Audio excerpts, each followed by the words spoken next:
শান্তির ধর্ম হলো ইসলাম। দেখেন, এই দুনিয়া যখন থেকে শুরু হয়, আল্লাহ পাক প্রত্যেকটা জাতি গোত্র সৃষ্টি করেছেন, কবাইল সৃষ্টি করেছেন, ভাগে ভাগ করে দিয়েছেন। কেউ এই দল, কেউ ওই দল, কেউ এই দেশের, কেউ সেই দেশের।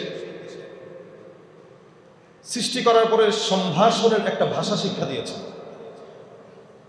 যেমন আল্লাহ পাক আদম পয়গম্বরকে যখন বানান জান্নাতে, রূহের জগতে, আদম আলাইহিস সালামকে বানানোর পরে আল্লাহ পাক রব্বুল আলামিন ওনাকে বললেন দাঁড়াও, দাঁড়াইলেন।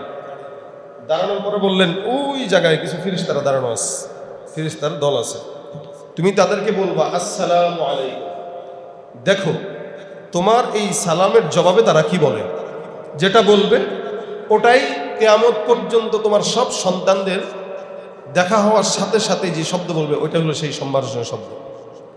আদম পয়গম্বর দাঁড়াইলেন, ফেরেশতাদেরকে সালাম দিলেন আসসালামু আলাইকুম।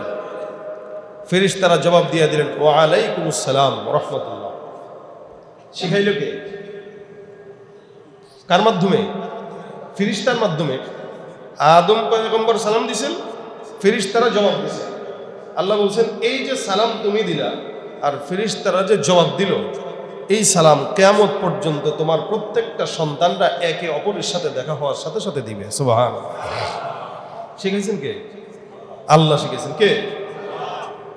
তার মানে কি? সালাম, শান্তি, নিরাপত্তা। যে কাউকে সালাম দিল সে যেন এই সাক্ষ্য দিল যে আমি আপনাকে আসসালামু আলাইকুম দিলাম, মানে আমি এই সাক্ষ্য দিলাম যে আপনি আমার থেকে সম্পূর্ণ নিরাপদ, আপনার কোনো ক্ষতি আমি করবো না। এটা হলো সালামের অর্থ। আমরা এখন এটা অপব্যবহার করি কিভাবে?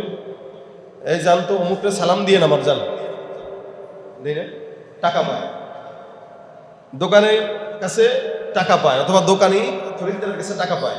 এই তোর আব্বু আসেনি? কই আছে তো, কই যা সালাম দিস আমার। এটা হলো আসলে সালাম বলে টাকার সালাম। তার মানে এই সালাম ঠিক মতো জবাব না আসলে সালাম থাকবে না, এটা মায়ের হয়ে যাবে। আসলে সালাম মানে কি এটা আজকে মাথায় ঢুকায় নেন। সালাম মানে হলো যে একটা মানুষ এই স্লোগান দেওয়া, এই স্বীকারোক্তি দেওয়া যে আমি তোমাকে সালাম দেওয়া মানে তুমি আমার অনিষ্টতা থেকে সম্পূর্ণ নিরাপদ। সম্পূর্ণ